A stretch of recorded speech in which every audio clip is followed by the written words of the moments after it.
Dan kepanikan itu timbul akibat ada reaksi-reaksi yang berlebihan dari kita pemerintah yang Oke. tidak sewajarnya, yang di luar protokoler penanganan COVID kita lakukan, maka itu juga bisa menimbulkan dampak psikis kepada masyarakat.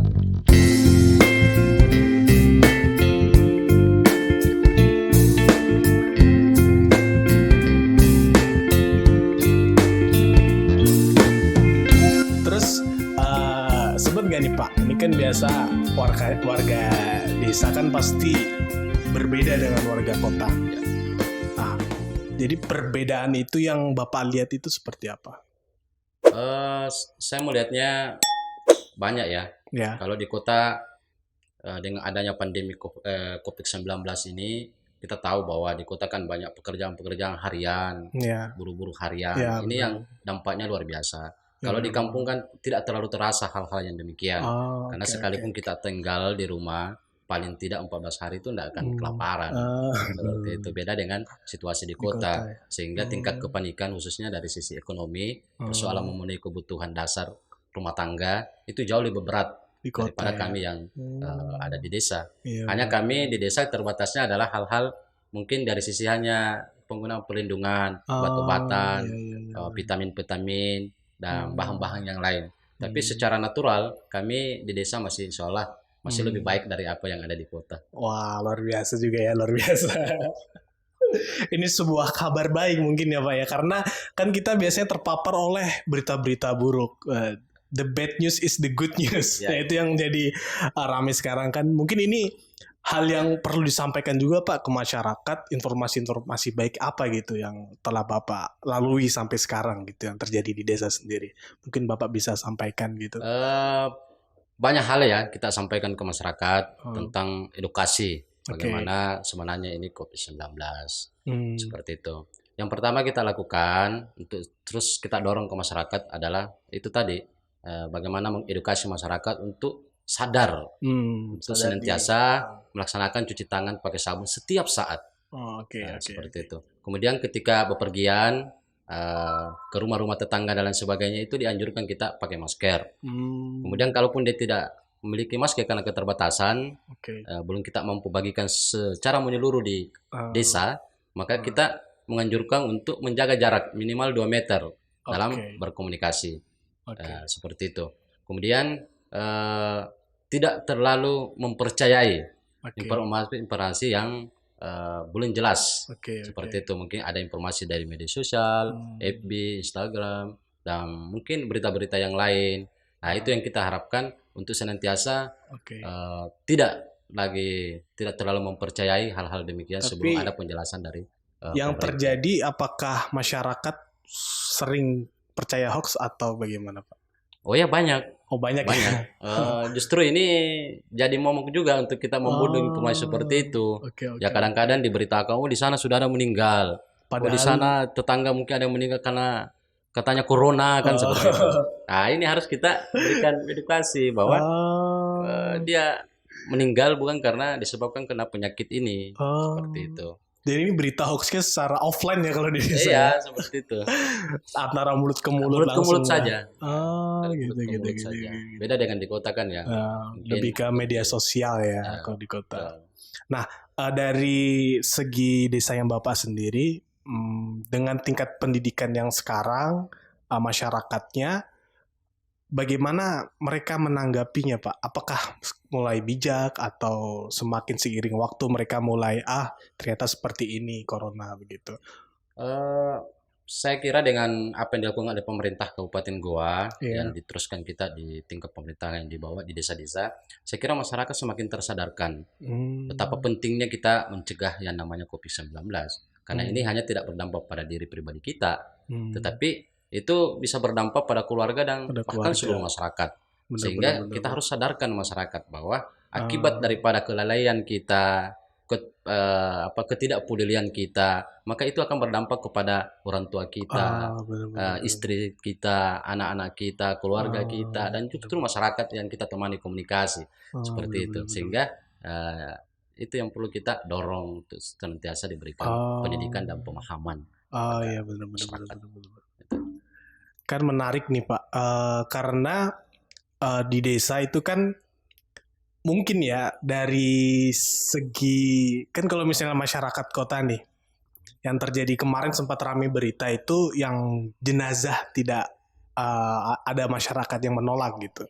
Misalnya ini suatu saat kasusnya nih di desanya Bapak ternyata nauzubillah ya Pak ya ada yang Ya, positif lah misalnya. mudah-mudahan tidak. Mudah-mudahan tidak. Tapi ternyata masyarakat marah gitu. Akhirnya nggak mau dikuburkan di daerah situ. Lalu bagaimana Bapak sebagai pemerintah desa menanggapi itu? Gitu? Ya, kalau saya itu tidak benar. Oke. Tetap kita harus terima jenazah itu Hmm. berdasarkan protokoler penanganan COVID yang sudah dilakukan atau sudah ada standarisasi dari pihak kesehatan. Oke. Saya kira tidak ada dasar untuk melarang itu. Hanya yang perlu kita lakukan adalah kita harus menerima dengan lapang dada sesuai dengan protokoler penanganan COVID-19 ketika ada yang terjadi seperti itu. Kalau misalnya pun sampai ke daerah-daerah, contoh misalnya ketika ada yang seperti itu terjadi, maka kami selaku pemerintah tetap akan menerima itu, tetap akan menerima sesuai dengan protokoler. Walaupun masyarakat menolak gitu. Misalnya marah-marah gitu. Ya. Menolak gimana Pak? Insya Allah tidak. Tidak. Insya Allah tidak. Makanya itu penting edukasi. Oke. Kita jadi pencegahan COVID ini bukan hanya sekedar cuci tangannya, bukan sekedar pakai maskernya, bukan sekedar penyemprotan desinfektannya, tetapi yang jauh lebih penting menurut saya adalah pendidikannya. Seperti itu. Karena kalau orang masyarakat tidak peduli, itu karena kenapa? Karena kurang edukasi saja tentang bagaimana dampak pencegahan ini. Kalau ada yang meninggal dan masyarakat memberontak, marah-marah, terkesan menolak dan sebagainya, karena itu ada kepanikan yang berlebihan. Muaranya juga pada edukasi. Ya, tidak mungkin belum mendapatkan penjelasan yang baik. Seperti apa sebenarnya? Apakah ini kalau sudah ada yang meninggal, kemudian dilakukan pemakaman seperti ini sudah protokoler COVID-19, apakah masih berbahaya kepada masyarakat yang lain atau yang ada di sekitar itu? Nah, seperti itu. Jadi hanya persoalan pemahaman saja. Ada kepanikan yang berlebihan memang dirasakan masyarakat. Karena itu akibat berita-berita yang tidak bisa kita pertanggungjawabkan seperti itu. Kan sekarang masyarakat bebas mengakses, bisa lewat FB, bisa lewat televisi, Instagram, dan grup WhatsApp itu. Ya, di WA kan beredar kan berita-berita yang belum tentu kita kebenarannya. Jadi Pak Ade, kan itu soalnya kan mereka percaya gini Pak Ade. Kalau saya baca sih yang kenapa mereka menolak? Mereka takutnya itu jenazahnya masuk kuburan, terus menguap itu virus, akhirnya virus itu nyebar ke lingkungan kayak sekitar. asap gitu, lingkungan ke rumah. Akhirnya mereka takut gitu. Apakah ini yang terjadi yang Pak dilihat pemahaman masyarakat, walaupun misalnya ya tenaga medis sudah jelasin nih, bukan gitu Bu, misalnya, bukan gitu Pak, nggak mungkin virusnya akan nyebar seperti itu. Tapi yang terjadi yang di daerah Jawa itu kan sempat, itu pun mereka tetap menolak begitu. Jadi bagaimana Pak untuk edukasi yang seperti itu? Ya, saya kira kalau terjadi hal-hal demikian, memang sih mungkin kebanyakan dari kita karena tingkat kepanikan yang sangat luar biasa, sehingga ketakutan luar biasa itu pasti ada pada diri kita, khususnya mungkin sebagian masyarakat seperti itu. Karena COVID ini orang kan menggambarkannya bisa terbang kemana-mana yang kita tidak lihat kan, seperti hantu misalnya seperti itu. Ya, padahal COVID-19 ini, virus corona ini kan dia hanya bisa berpindah dari satu tempat ke tempat yang lain ketika dia punya media. Ya, medianya itu mungkin bisa melalui air liur yang terpercik kebetulan, bisa melalui sentuhan, ya, bisa juga melalui benda-benda padat seperti ini. Makanya dilakukan penyemprotan seperti itu. Tanpa itu semua tidak bisa. Ya, seperti itu. Dan itu harus dipahamkan kepada masyarakat. Karena makanya saya sampaikan edukasi itu penting, bukan hanya sekedar lewat media, tapi memang harus orang turun. Makanya kita pemerintah di Kabupaten Goa melalui Pak Bupati, semua elemen pemerintahan dari kepala desa sampai ke tingkat RT dan sebagainya itu harus memang jalan untuk memberikan edukasi kepada masyarakat supaya hal-hal demikian ketika terjadi masyarakat sudah tidak ada lagi penolakan dan sebagainya, karena masyarakat paham sejauh ini bahayanya kalau ada orang yang meninggal ketika dilakukan kremasi sesuai dengan protokoler COVID-19 itu tidak akan mungkin bisa lagi menyebarkan virus gitu seperti ya. itu. Karena masa inkubasi daripada virus itu sendiri adalah kurang lebih paling maksimal adalah 14 hari. Ya, Kan 14 seperti hari. itu. Dengan perlindungan yang berlapis pada mayat, Ya, nah itu jenazah. sudah tidak memungkinkan lagi virus untuk keluar, misalnya tumbuh dan terbang kemana-mana kan seperti itu. Nah, itu sudah Ini yang salah ya. ya itu yang Ini salah, harus perlu diluruskan. kita diluruskan. Gitu. Benar. Dan pasti Bapak punya pendekatan khusus dong ke warga desa yang kan berbeda dengan warga kota mungkin Betul, ya. betul. Ini bagaimana ini pendekatan khususnya Pak biasa? Alhamdulillah saya setiap saat setelah kita berkantor beberapa jam, biasa juga kita di rumah. Biasanya sih saya datang ke rumah-rumah, datang door to door ke rumah, tentu dengan memakai peralatan ya lengkap. Saya bawa hand sanitizer. Saya juga tetap memakai masker seperti ini untuk memberikan penjelasan kepada masyarakat bahwa bahaya daripada COVID-19 ini seperti ini. Kemudian langkah-langkah pencegahannya seperti ini. Dan jangan kita takut kan seperti itu. Jangan panik dengan adanya penyakit seperti ini.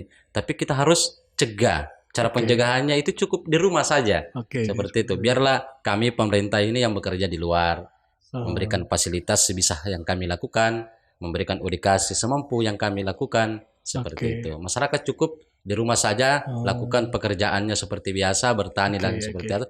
Tetapi perlu digarisbawahi, jangan panggil-panggil orang, banyak-banyak ke kebunnya, itu sama saja berkerumun. Jadi masing-masing orang diarahkan. Jadi misalnya si petani ini dengan istrinya mungkin dengan anaknya ke kebunnya, enggak ke kebunnya orang, ngumpul-ngumpul begitu enggak. Seperti itu. Tapi ya enggak boleh. Harus tetap masing-masing. Gitu ya. Oke. Terus ini kan saya masih terinspirasi sekali sama Pak Desa ini ya, karena di umur yang muda ini sudah bisa menjadi kepala desa. Jadi luar biasa karena di umur yang muda ini sudah bisa mencegah COVID-19 secara lingkup desa itu kan luas banget ya Pak ya menurut saya. Lumayan. Nah itu effort yang Bapak lakuin itu dengan lingkup desa yang luas itu seperti apa Pak? Selain yang pencegahan tadi, mungkin dari sisi psikisnya masyarakat, dari segi ekonomi tadi sudah ya Pak, mungkin dari segi yang lain, agama mungkin Pak, ada lagi mungkin. Untuk menjangkau semua wilayah yang ada khususnya di desa kami itu kan luas, kurang lebih 16 km persegi. Kemudian ada beberapa wilayah juga yang terpencil, seperti itu. Untuk menjangkau semua ini, yang kami lakukan saat ini adalah membatasi ruang orang masuk ke wilayah kami dengan melakukan pemeriksaan, kemudian penyemprotan, kemudian pemeriksaan suhu. Jadi kita periksa suhu badannya, nah seperti itu. Kemudian kita catat. Jadi ini pendataan penting. Nah itu semua data-data itu dimonitoring oleh posko induk yang ada di kantor desa untuk melihat pergerakan orang, keluar dan masuknya orang, dari mana dan semuanya. Sehingga itu penting untuk mengambil tindakan. Contoh, ada orang yang masuk dari Kalimantan, dari Sulawesi Tenggara misalnya, atau dari mana saja dari luar Malaysia, itu bisa kita pantau. Jadi pas dia datang sudah kita pantau dan itu kita datangi untuk diberikan arahan tetap tinggal di rumah, lakukan aktivitas seperti ini untuk mencegah hal-hal kemungkinan terjangkit virus kan seperti itu. Tapi sempat bentrok belum? Enggak, alhamdulillah tidak. Masyarakat sangat di kampung itu sangat. Alhamdulillah kita karena mengedepankan semangat kekeluargaan. Ini yang aku suka. Kita ini satu kampung ini masih merasa satu keluarga. Iya betul. Ya seperti itu. Jadi alhamdulillah segala sesuatu bisa kita komunikasikan. Sepanjang pendekatan kita baik, sepanjang ikatan emosional kita kepada masyarakat itu terjaga, insya Allah juga masyarakat akan paham dan akan percaya pemerintahnya seperti itu. Sebenarnya ini yang perlu dilakuin oleh masyarakat kota ya Pak ya. Jangan sampai saling mencurigai, saling cuek sini sana gitu kan. Ya pada akhirnya mereka akan terkena sendiri karena saling cueknya antar masyarakat di situ ya Pak ya. Ya betul. Benar. Mungkin ada yang ingin disampaikan terakhir Pak untuk teman-teman penonton, Concourse. Saya kira pada seluruh teman-teman khususnya di pemerintahan ya, di Kabupaten Goa, teman-teman kepala desa dan juga pada seluruh masyarakat untuk jangan menganggap enteng ini penyakit, jangan menganggap remeh ini virus corona, tetapi jangan juga kita panik, jangan menimbulkan panik yang berlebihan. Dan kepanikan itu timbul akibat ada reaksi-reaksi yang berlebihan dari kita pemerintah yang tidak sewajarnya, yang di luar protokoler penanganan COVID kita lakukan, maka itu juga bisa menimbulkan dampak psikis kepada masyarakat. Jadi kita selaku pemerintah tidak boleh panik, tidak boleh panik dengan penanganan ini, karena kapan kita pemerintah panik, kemudian juga petugas-petugas medis juga panik, apalagi cerita kiri kanan, expose kiri kanan berita-berita yang nggak benar, maka justru itu akan membuat masyarakat semakin panik. Oleh karena itu kita harus diminta pada seluruh pemerintah untuk tetap bekerja sesuai dengan protokoler, sesuai dengan instruksi Bapak dan Presiden maupun pada bupati masing-masing ya, bupati wali kota masing-masing. Kita bekerja berdasarkan itu. Saya insya Allah kalau kita bekerja berdasarkan protokoler yang ada, masyarakat juga bisa akan paham dan tidak akan bereaksi berlebihan terhadap apa yang kita lakukan seperti itu. Ya, jadi seperti itu guys. Sebagai kita masyarakat umum ataupun teman-teman yang ada di pemerintahan sekarang, janganlah panik karena dari kepanikan itulah yang akan membunuh kita. Jadi bukan si virus, malah kepanikan itu yang membunuh kita ya. Jadi terima kasih. Oke, goodbye. Sip.